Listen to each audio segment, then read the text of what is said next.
The Greenland crisis has crossed a dangerous military threshold. Denmark has now confirmed that its forces are legally bound to fire back if Greenland is attacked, even if the attacker is the United States. The order is not political, it is automatic, rooted in law, and leaves no room for delay once Danish territory comes under armed threat. Danish military units have a duty to defend Danish territory if it is subjected to an armed attack, including by taking immediate defensive action if required. The decree ensures that Danish forces can act to defend the Danish kingdom in situations where Danish territory or Danish military units are attacked, even if circumstances make it impossible to await further political or military instruction. That legal trigger is now colliding with open threats from Washington. US President Donald Trump has repeatedly refused to rule out force, mocking Denmark's ability to defend Greenland and insisting the island is vital to American national security. Trump argues that Copenhagen cannot stop Russia or China, and that only the United States can. So what are the options? Your network doesn't know either.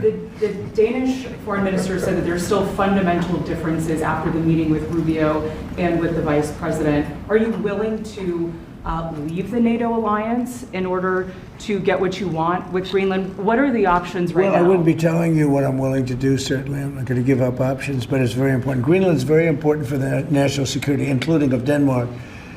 And the problem is not a thing that Denmark can do about it if Russia or China wants to occupy Greenland. But there's everything we can do. You found that out last week with Venezuela. There's everything we can do about things such as that. Not going to happen. We're not, I can't rely on Denmark being able to fend themselves off. They were talking about they put an extra dog, and they were serious about this. They put an extra dog sled there last month.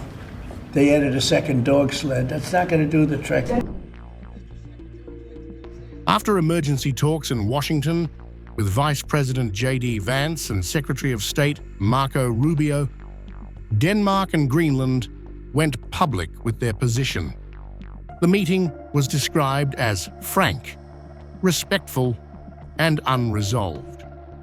Copenhagen confirmed that Washington's ambitions collide directly with Denmark's sovereignty and Greenland's right to decide its own future.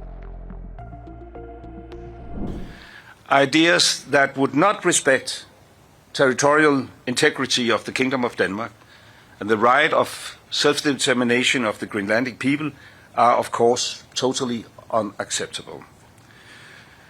And we therefore still have a fundamental disagreement, but we also agree to disagree.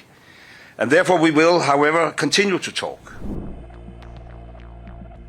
As diplomacy strains, Europe is moving forces into position. Denmark has announced an expanded military presence in and around Greenland, backed by NATO allies. Sweden, Norway, Germany, and France are deploying personnel. Reconnaissance teams, ships, aircraft, and Arctic-capable units. France is opening a consulate in Greenland, a rare and deliberate sovereignty signal. The stakes extend far beyond the Arctic. Greenland is covered under NATO's Article 5. Any armed attack on Danish territory is legally considered an attack on the entire alliance.